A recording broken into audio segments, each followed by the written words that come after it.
Okay, change of plan. As I mentioned before, spring is coming. Got a few other things that need attending to, so I've got to work on them as well as the Shasta.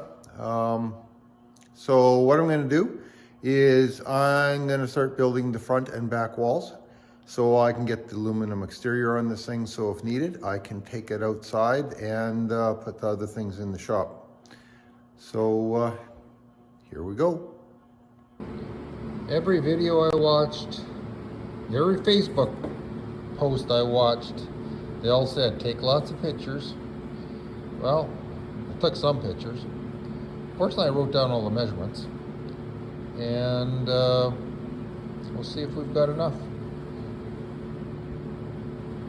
You can see here how the wall is built. You've got this piece of structure. The piece of paneling is laid over top, so it's going to go here. And then the piece of structure go on.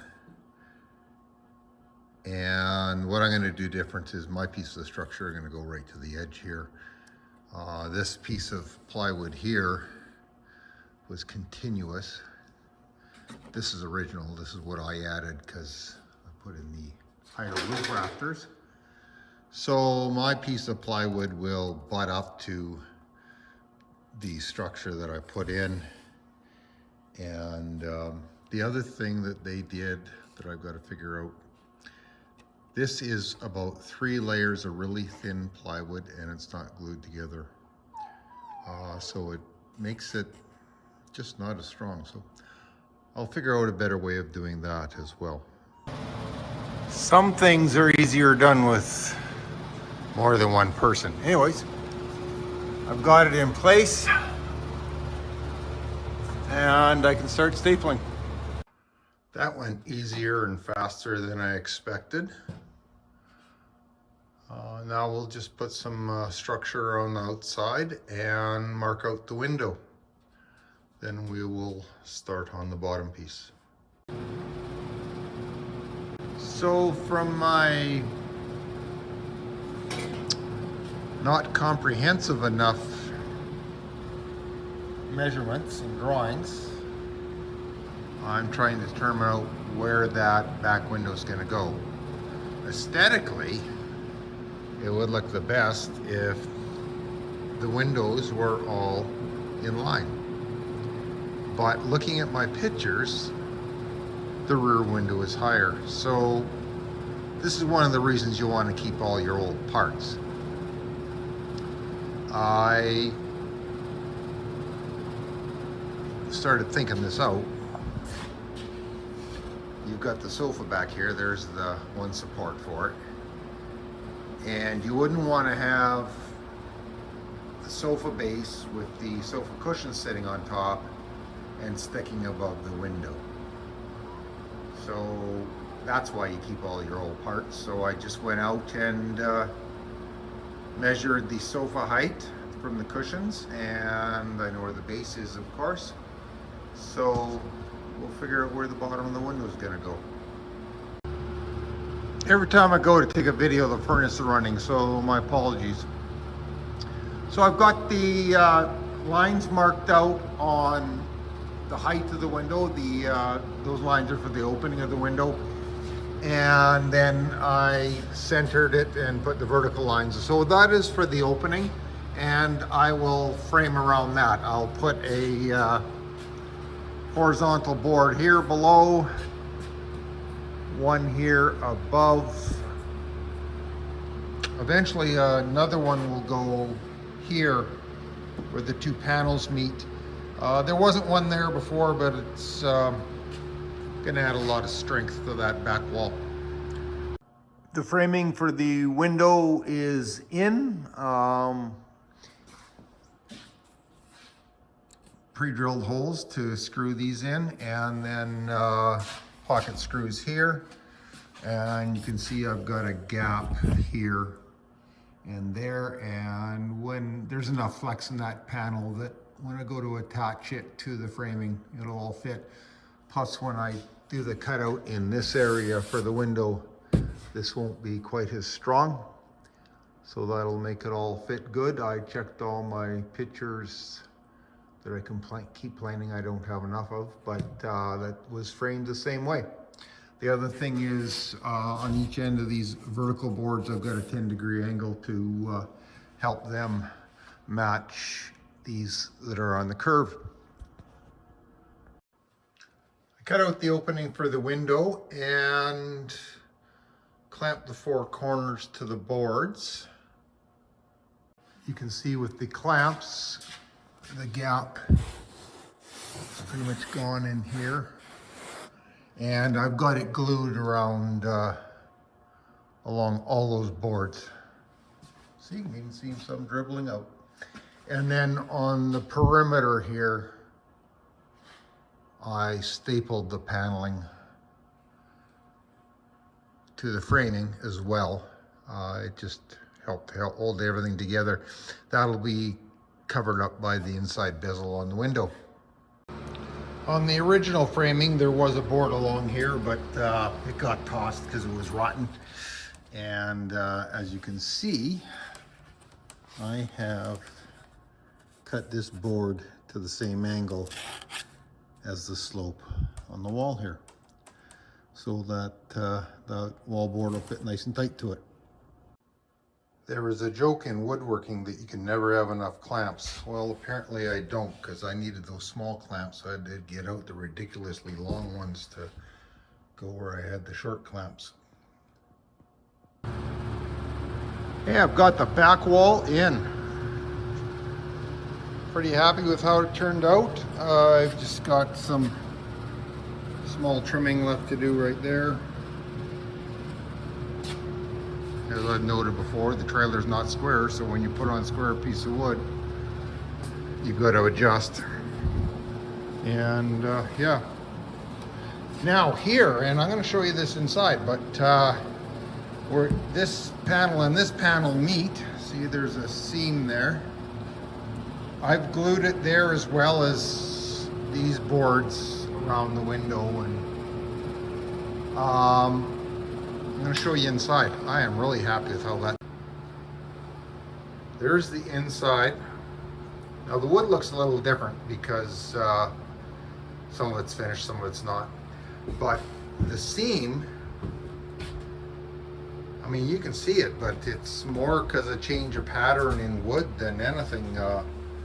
There is just no gap there. So what I'm going to do, see, I've got some staples there holding the paneling against the piece of framing where I got it glued. I'll just fill those with wood filler. I won't even need to put a finishing strip over that. I am really happy with how that turned out. Now the back wall is in, I can do the exterior lighting on the trailer. There are the 2 tail lights on the back here, and then the license plate light going in the middle of the window. And then there's 4 clearance lights, all of them on the sides of the trailer towards the front and the back. For instance, I got the location of this one marked right there. Got them marked in various ways on the various parts of the trailer. So I will get it. On this trailer, there was no real ground wire. They basically used the aluminum skin for ground and hoped that all those little connections would make a ground. But I ran a separate ground wire in a previous video. You might have seen that, to these front clearance lights when I did some work up here. And then what I'm going to do is back here with the rat's nest, the wiring coming to the back, I'll put in a ground here, and this wiring is damaged right here, so I'm going to cut it all off here and make my connections here and go from there. The original clearance lights were just not usable. They were beyond repair. Couldn't find anything locally. I had to order these from a company that specializes in vintage RV parts. They're a good quality light. It's That's a stainless steel base. It's LED lights inside. The only thing I wish, oh, by the way, look at that, a grommet for the wire to go through. That's nice too. But they don't have a ground wire. They were still grounding to the body of the trailer. You'd think they would have run a ground wire. So what I'm going to do, I obviously have to use this for ground, but one of these screws is it'll go through the aluminum. And what I'll do is I'll put a metal plate underneath the aluminum for the ground wire to hook to, and then we'll have a much better grounding situation. I saw this on the back of the light and I thought, well, maybe that's got something to do with the ground. And so I took the lens off.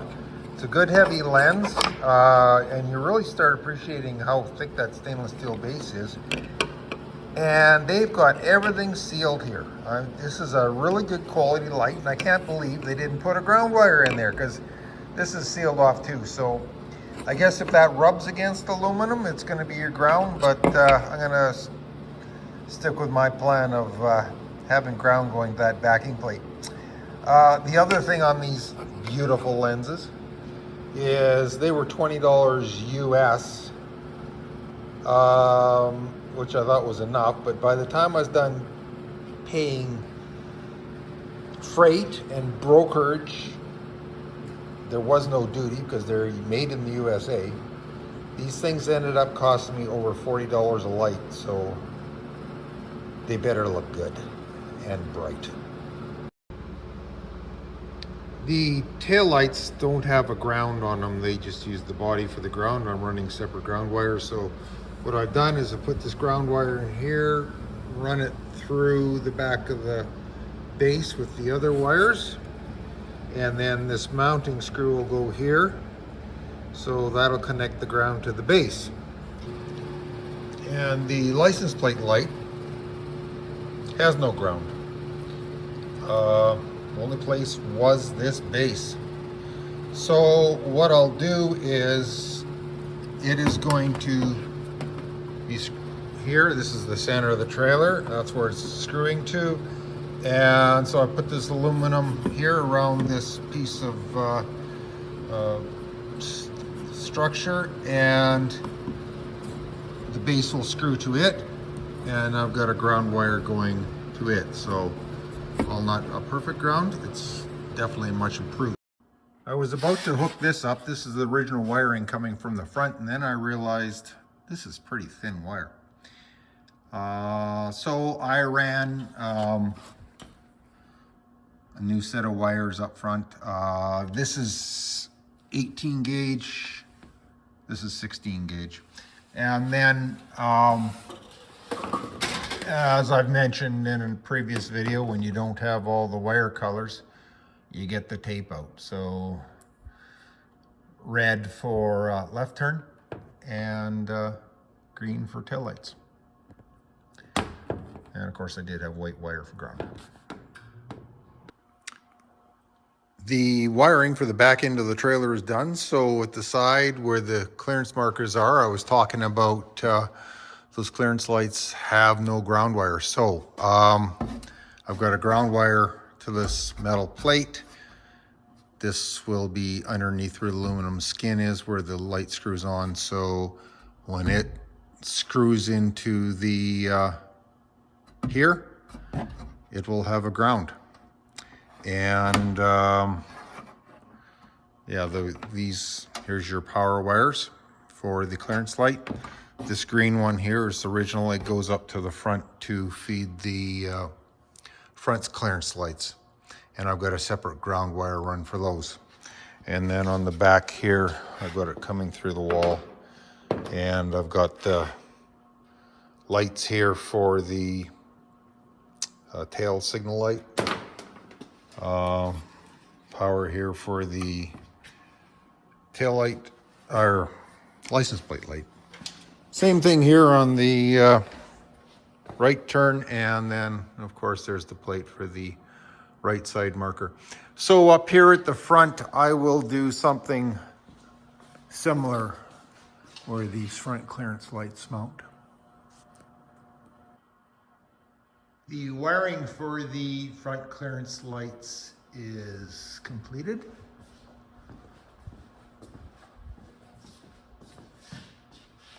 And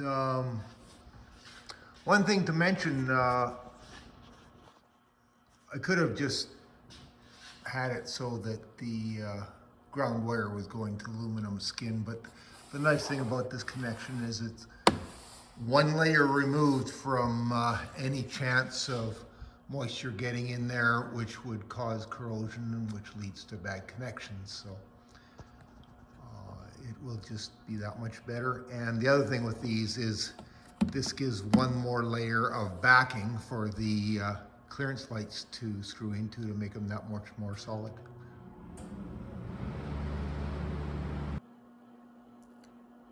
Thank you for joining me for this video. We got the back wall in. We got the exterior wiring done to a point where we can put the aluminum siding on. So the next step is to measure up the aluminum siding and the roof that's required, so I can get that on order. And while I'm waiting for that, I'll get working on some other things such as the front wall. We'll see you soon. Hope you enjoyed it.